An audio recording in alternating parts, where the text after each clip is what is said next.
আমি ওই দিনই তোমার প্রেমে পড়েছিলাম, যেদিন তোমাকে প্রথম দেখেছিলাম। আশেপাশে এত মানুষ থাকা সত্ত্বেও আমি তাদের দিকে তাকাইনি, আমার দৃষ্টিটা শুধু তোমার উপর স্থির রেখেছিলাম। আমি যেদিন তোমাকে প্রথম দেখেছিলাম, কিছু না ভেবে তোমায় এ মনে জায়গা দিলাম এবং করে দিলাম মনের দুয়ার বন্ধ। জেদ ধরলাম আমার শুধু তোমাকে লাগবে, কারণ আমি তোমার প্রেমে অন্ধ।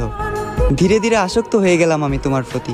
কখনো তুমি আমায় ছেড়ে যাবে না দিয়েছিলে এমন হাজারো মিথ্যে প্রতিশ্রুতি। তবে আমি ধরতে পারিনি তোমার অভিনয়, কারণ তুমি ছিলে অভিনয়ের সেরা, নিখুঁত একজন অভিনেত্রী।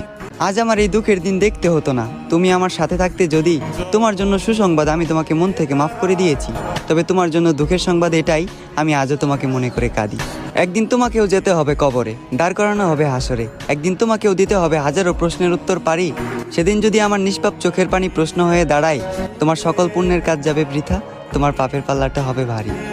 আমাকে তো তুমি মনে রাখলে না, অন্তত শেষ দিনের শেষ বিচারের কথা তুমি স্মরণে রেখো, প্রিয় শখের নারী।